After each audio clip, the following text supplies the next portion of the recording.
Hello everyone, welcome back to my channel. आज हम करेंगे अकाउंटेंसी की थ्योरी। उसमें हम टॉपिक लेते हैं issue of shares. Issue of shares की थ्योरी करनी है तो इसके लिए सबसे पहले करना होगा शेयर्स। शेयर्स कौन इशू करता है? कंपनी। तो उसके लिए हम सबसे पहले क्या करेंगे? कंपनी की डेफिनेशन देखेंगे, उसके फीचर्स देखेंगे, कंपनी कितने तरीके की होती है वो देखेंगे। तब जाके हम क्या समझ पाएंगे कि शेयर्स क्या होता है, उनको किस तरीके से इशू किया जाता है। तो सबसे पहले हम देखते हैं कि कंपनी क्या होता है। जब सोल प्रोप्राइटरशिप और पार्टनरशिप फर्म बढ़ते हुए बिजनेस की डिमांड्स को पूरा नहीं कर पाई, तब जाके कंपनी का जन्म हुआ। तो कंपनी लोगों की एक ऐसी संस्था होती है जो कानूनी रूप से बनाई जाती है। उसका मेन पर्पस क्या होता है कि बिजनेस करना है। कोई चैरिटेबल पर्पस के लिए कंपनी नहीं बनाई जाती, बिजनेस पर्पस के लिए कंपनी बनाई जाती है। इसकी एक डेफिनेशन देखेंगे, कंपनी क्या होता है। Company is an artificial person created by law having separate entity with A perpetual succession and A common seal. ये डेफिनेशन किसने दी? प्रोफेसर हैनी ने। कंपनी की कैरेक्टरिस्टिक्स क्या है, यानी कि इसके फीचर्स क्या है, इसके गुण क्या है, कंपनी की मेन बातें जो है वो इन पॉइंट्स में पता चलेगी। तो फर्स्ट पॉइंट रहेगा सेपरेट लीगल एंटिटी, यानी कि कंपनी की अपनी एक अलग पहचान होती है। कंपनी जो है उसके मेंबर्स से अलग होती है। कंपनी एक चीज़ है और उसके मेंबर्स अलग चीज़ है, दोनों को मिक्स नहीं किया जा सकता। कंपनी कोई भी चीज़ अपने नाम पर खरीद या बेच सकती है, अपना बैंक अकाउंट खोल सकती है या फिर कोई भी कॉन्ट्रैक्ट किए जा सकते हैं कंपनी के नेम पे, नोट मेंबर्स के नेम पे। कंपनी की जो है अपनी एक अलग पर्सनैलिटी होती है जो उसके मेंबर्स से अलग होती है। अगर किसी भी क्रेडिटर को कंपनी से कोई पैसा लेना है तो वो कंपनी के ऊपर ही जो है केस कर सकते हैं। मेंबर्स के लिए उसको अलग से केस नहीं किया जा सकता, क्योंकि कंपनी के अंदर मेंबर्स की लायबिलिटी जो है वो लिमिटेड होती है। अगर किसी भी मेंबर ने अपनी शेयर्स की वैल्यू फुल पे कर दी, उसके बावजूद कंपनी को वाइंडिंग अप पे क्रेडिटर का कोई पैसा देना है, तो वो मेंबर्स को उसके लिए शू नहीं कर सकते। सेकंड पॉइंट रहेगा परपेचुअल एग्जिस्टेंस। इसका मतलब होता है कि कंपनी जो है उस पर किसी भी पार्टनर की रिटायरमेंट, डेथ या फिर पागलपन का, इंसॉल्वेंसी का कोई इफेक्ट नहीं पड़ता। कंपनी की अपनी एक अलग एग्जिस्टेंस होती है। नेक्स्ट है लिमिटेड लाइबिलिटी, यानी कि कंपनी में पार्टनर्स की लाइबिलिटी जो है वो लिमिटेड होती है। फोर्थ पॉइंट रहेगा कॉमन सील। कंपनी की अपनी एक अलग कॉमन सील होती है। कंपनी का जो है अपना एक फिजिकल एग्जिस्टेंस नहीं होता, उसकी एक अलग पहचान होती है। सील के थ्रू कंपनी वर्क करती है। कंपनी कोई पर्सन तो है नहीं। नेक्स्ट फिफ्थ पॉइंट रहेगा ट्रांसफरेबिलिटी ऑफ शेयर्स, यानी कंपनी के जो शेयर्स है वो ट्रांसफ़र किए जा सकते हैं। अगर एक शेयर होल्डर अपना शेयर किसी दूसरे पर्सन को सेल कर देता है तो जो सेकंड पर्सन है वो अब शेयर होल्डर बन जाएगा कंपनी का। इट मीन्स कंपनी के शेयर्स जो है वो ट्रांसफ़र किए जा सकते हैं। Separation of management from ownership, यानी कि कंपनी की मैनेजमेंट और ओनरशिप अलग अलग होती है। कंपनी के शेयर होल्डर्स जो होते हैं वो तो ओनर्स होते हैं, लेकिन नंबर ऑफ शेयर होल्डर्स जो है वो बहुत ज़्यादा होते हैं कंपनी के। तो इसलिए वो डे टू डे मैनेजमेंट में एक्टिविटी में पार्टिसिपेट नहीं कर सकते, जिसके लिए जो शेयर होल्डर्स होते हैं ना कंपनी के, वो बोर्ड ऑफ डायरेक्टर्स को चूज़ कर लेते हैं। जो बोर्ड ऑफ डायरेक्टर्स होते हैं वो कंपनी की मैनेजमेंट में, डे टू डे एक्टिविटीज़ में हेल्प करते हैं, क्योंकि शेयर होल्डर्स तो देश के कई हिस्सों में फैले होते हैं। वो डेली आके कंपनी की डे टू डे एक्टिविटीज़ को तो मैनेज नहीं कर सकते, इसलिए वो कुछ बोर्ड ऑफ डायरेक्टर्स को इलेक्ट करते हैं, चूज़ करते हैं।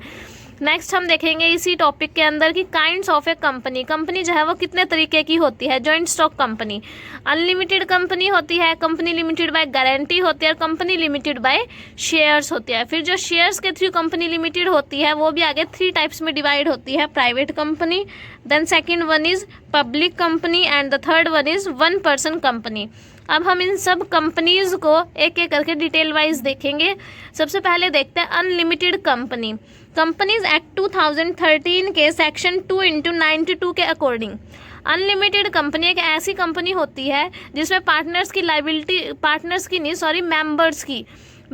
की लाइबिलिटी जो है वो अनलिमिटेड होती है। अगर कंपनी का लॉस हो जाता है तो वहाँ पे उस लॉस को कौन कौन सफ़र करेगा? कंपनी के जो सारे मेंबर्स है वो प्री डिटरमाइंड रेशियो में उस लॉस को सफ़र करेंगे, क्योंकि उनकी लाइबिलिटी जो है वो अनलिमिटेड है।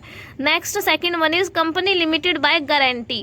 कंपनीज एक्ट 2013 के सेक्शन 2(21) के according company limited by guarantee वो होती है जिसमें कि जो कंपनी के मेंबर्स होते हैं वो अपनी गारंटी तक जितनी उन्होंने गारंटी ली है वहाँ तक उनकी लायबिलिटी होती है, यानी उस गारंटी देने के अमाउंट तक उन्हें पेमेंट करनी होती है। यानी कि जब कंपनी वाउंड अप हो रही है, कंपनी ने अपने क्रेडिटर्स की पेमेंट करनी है, तब जिस भी मेंबर ने जितनी गारंटी दी हुई है ना, वो उतनी पेमेंट करेगा कंपनी को। फिर कंपनी उस पैसे को लेके क्या करेगी, क्रेडिटर्स की पेमेंट कर देगी।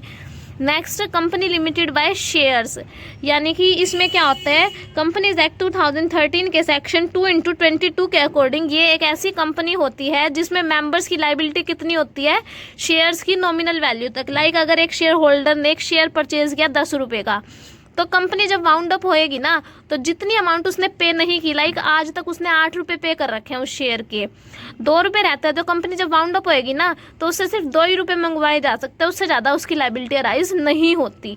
Then company limited by shares, आगे 3 टाइप्स के होते हैं ना इसके। उसका फर्स्ट पॉइंट है प्राइवेट कंपनी। कंपनीज एक्ट 2013 के सेक्शन 2/68 के अकॉर्डिंग प्राइवेट कंपनी एक ऐसी कंपनी होती है जिसमें कि कंपनी के शेयर्स ट्रांसफ़र नहीं किए जा सकते किसी दूसरे पर्सन को। इसके अंदर नंबर ऑफ़ मेंबर्स जो है वो 200 तक होते हैं। उससे ज़्यादा अगर नंबर ऑफ़ मेंबर्स हो गए कंपनी के अंदर, तो वो जो है पब्लिक कंपनी के अंदर कन्वर्ट करवानी पड़ेगी। देन प्राइवेट कंपनी के अंदर जो सिक्योरिटीज़ इशू की जाती है वो पब्लिक को सब्सक्राइब नहीं की जा सकती, यानी पब्लिक उसके अंदर पैसे इन्वेस्ट नहीं कर सकती, सिर्फ प्राइवेट पर्सनस को ही शेयर्स या सिक्योरिटीज़ दी जा सकती हैं। देन कोई भी जो प्राइवेट कंपनी है उसके नेम के एंड में प्राइवेट लिमिटेड लगाना ज़रूरी है, तभी शो होएगा कि वो प्राइवेट कंपनी है। सेकेंड टाइप ऑफ कंपनी कौन सी है, पब्लिक कंपनी। कंपनीज एक्ट 2013 के सेक्शन 2/71 के अकॉर्डिंग पब्लिक कंपनी वो कंपनी होती है जिसके शेयर्स जो है पब्लिक को दिए जा सकते हैं, पब्लिक को ऑफर किए जा सकते हैं, और जिसमें कि नंबर ऑफ़ मेंबर्स जो है वो 200 से ज़्यादा हो सकते हैं। इसमें नंबर ऑफ़ मेंबर्स मिनिमम 7 होते हैं और मैक्सिमम की कोई लिमिट नहीं होती। Then third type of company रहेगा one person company. One person company, इसके अंदर क्या होता है कि एक पर्सन होता है वो अपनी एक कंपनी बना लेता है। एक सिंगल पर्सन जो है वन ओपीसी ही बना सकता है, उससे ज़्यादा नहीं बना सकता। इसकी कंडीशंस क्या होती है, कौन जो है वन पर्सन कंपनी अपनी एक अलग से कंपनी खोल सकता है। मेंबर ऑफ ओपीसी कौन बन सकता है, वो इंडियन सिटीज़न होना चाहिए और इंडिया के अंदर रहा हो, यानी रेजिडेंट ऑफ इंडिया होना चाहिए।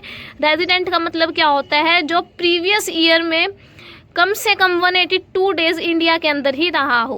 सेकंड कंडीशन क्या है कि एक पर्सन एक ही ओपीसी खोल सकता है। थर्ड कंडीशन रहेगी इसकी जो पेड अप कैपिटल है, पेड अप शेयर कैपिटल जो है ओपीसी की, वो 50 लाख से ज़्यादा नहीं होनी चाहिए, और 3 साल की एनुअल टर्नओवर जो है वो 2 करोड़ से ज़्यादा नहीं होनी चाहिए। और इसका मेन पर्पज़ क्या होता है ओपीसी का पर्पज़ जो है वो बिजनेस पर्पज़ ही होना चाहिए। चैरिटेबल पर्पज़ के लिए वन पर्सन कंपनी नहीं बनाई जा सकती। And last condition is one person company को अगर पब्लिक या प्राइवेट कंपनी में कन्वर्ट करना है तो वो 2 साल से पहले कन्वर्ट नहीं की जा सकती, या फिर वो इस सिचुएशन में कन्वर्ट होगी कि जो पहले 2 कंडीशन थी ना कि भाई कंपनी की paid up share capital 50 lakh से 50 लाख और टर्नओवर एनुअल 3 सालों की 2 करोड़, अगर ये दोनों कंडीशन कंपनी क्रॉस कर जाते हैं तब उसको कन्वर्ट करवाया जा सकता है पब्लिक या प्राइवेट कंपनी में। लेकिन उसके लिए पहले 2 साल तक ओपीसी की फॉर्म में ही रहेगी, उसके बाद ही इसको कन्वर्ट करवाया जा सकता है। इसका फ़ायदा क्या है, ओपीसी कोई भी पर्सन क्यों बनाता है, क्योंकि इसके अंदर कैश फ्लो स्टेटमेंट बनाने की ज़रूरत नहीं है, और जो प्रोविजंस होते हैं कंपनी के कि एनुअल जनरल मीटिंग बुलानी है, जो कंपनी की मीटिंग्स की क्यूरम होती है, प्रोक्सीज होती है, नोटिस फॉर जनरल मीटिंग होता है, वो अप्लाई नहीं होता है, यानी इसमें एक्स्ट्रा इम्प्लीकेशंस नहीं होती। लीगल रूल्स रेगुलेशंस कम होते हैं, कैश फ्लो स्टेटमेंट बनाने की रिक्वायरमेंट नहीं होती। तो जो एक पर्सन है उसके पास जितनी स्किल्स नॉलेज है, जितना टाइम है, उसके बेस पे उसे एक्स्ट्रा जो है लीगल फॉर्मेलिटीज़ करने की ज़रूरत नहीं होती। इसलिए कोई भी सिंगल पर्सन जो है वो वन पर्सन कंपनी बना सकता है, लेकिन उसके लिए ज़रूरी है कि वो इन कंडीशंस को पूरा करे जो हमने 6 कंडीशंस देखी ना, कि वो इंडियन सिटीज़न होना चाहिए, रेजिडेंट होना चाहिए, और उसकी जो है paid up share capital 50 lakh से ज़्यादा नहीं होनी चाहिए, पिछले 3 सालों की एनुअल टर्नओवर 2 करोड़ से ज़्यादा नहीं होनी चाहिए। इट मीन्स जो हमने कंडीशन देखी ये फुलफिल करके कोई भी पर्सन वन पर्सन कंपनी खोल के उसमें बेनिफिट्स कमा सकता है, प्रॉफिट अच्छा खासा अर्न कर सकता है। तो ये था हमारा आज का छोटा सा टॉपिक जिसमें हमने देखा कि कंपनी क्या होती है, उसके फीचर्स क्या होते हैं, कंपनी कितने तरीके की होती है, और फिर हमने उनकी डेफिनेशन देखी, उनको डिटेल्ड में देखा। आई होप आप सभी को वीडियो समझ आई होगी। समझ आई हो तो वीडियो को लाइक कर देना, चैनल पे नए हो तो चैनल को सब्सक्राइब कर लेना। मिलते हैं जल्द ही नई वीडियो के साथ, तब तक के लिए टेक केयर।